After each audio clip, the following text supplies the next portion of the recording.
Tonight, a story every parent needs to see. It's a conversation about suicide that advocates say we are shying away from. Yeah, and because of that, more and more young people in Tennessee are dying by suicide every year. Here's News Channel 5's Chris Conti and photojournalist Mike Rose.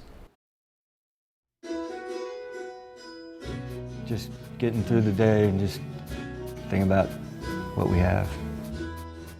We try so hard to hold on. You kind of, you get lost, you just lose yourself, when life forces us to let go. Well, hopefully, these memories will be just happy. There is a certain kind of permanence to the strokes of Jason Erwin's brush.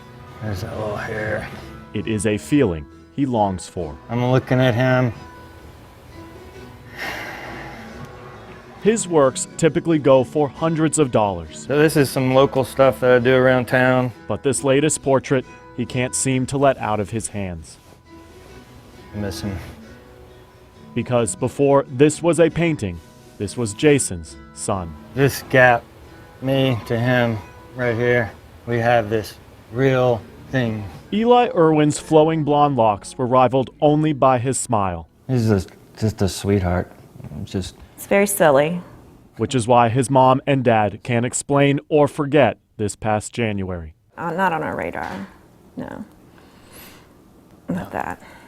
Jason knew something was wrong when he descended the stairs to the basement. In the same corner, which has become his studio, this space is Eli's room.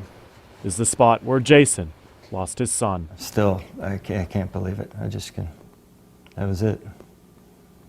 He was gone. The 16-year-old had taken his own life. So there's this surprise element of it and the shock, along with the grief and the loss. Miles, would you like something to drink? 10 months later, this now family of 3 is no closer to finding understanding. Eli had struggled with depression, but like the canvas beneath his portrait, the signs were hidden. Talking to him and doing the best we felt like we were doing, but maybe he saw it as, we're just somebody else that's against him. And the Erwins are hardly the only parents in pain. You've got a whole community now who is at higher risk of suicide. As the regional coordinator at Tennessee Suicide Prevention Network, Samantha Nadler helped advise Eli's high school counselors in the days after his death. No, it wasn't just him. Yeah, we saw several students die in the Middle Tennessee area. Last year, 49 children under the age of 17 died by suicide in Tennessee. That's up from a 10-year low of just 31 in 2008. It is important that we're having this conversation today because suicide is a silent killer and it is killing people because of the silence around this issue. No need to tell that to Jason and Katie Erwin. A lot of emptiness. You just want him there.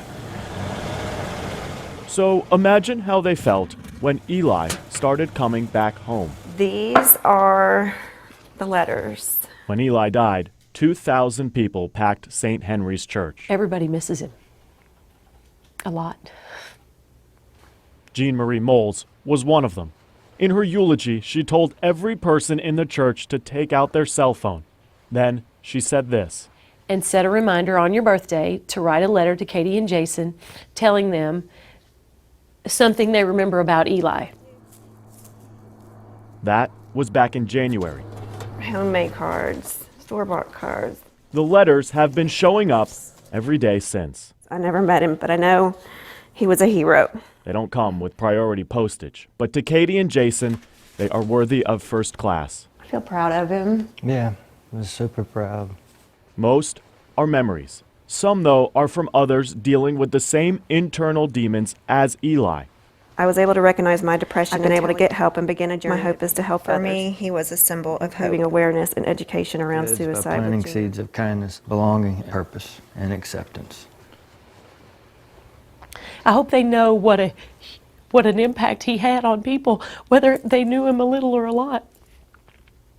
It's comforting to know that people are coming around to the idea of well, let's talk about this. Let's figure some stuff out. Let's help these people or these children, you know, get help and get treatment or therapy or whatever it is they need. I want to hug him so bad. Most of this makes little sense, It's almost like I'm getting to kind of touch him in a way. but if they save one life, talking will be worth it. You know, he's always going to be like this, forever. Suicide may be a silent killer, but Katie and Jason know silence is no way to be heard. Maybe make a difference in people's lives for the better. Jason and Katie Erwin hope by opening up, other parents won't be afraid to talk to their teens. For parents out there, simply saying the word suicide is a step in the right direction when it comes to prevention. Guys, this is a conversation that is a tough one to have. There are a lot of warning signs out there and other things to look for, but even just talking to your teenage son or daughter is a way to get the ball rolling. Open the door. Yeah. All right, thanks so much, Chris. So this conversation is far from over. We want to use this to help open up a dialogue about suicide. So right now, Chris is about to host a Facebook Live forum where an expert will be answering your questions and offering insight about prevention. And then at 7 o'clock, Chris takes the conversation to Open Line on News Channel 5 Plus, where you can call and join in with your questions.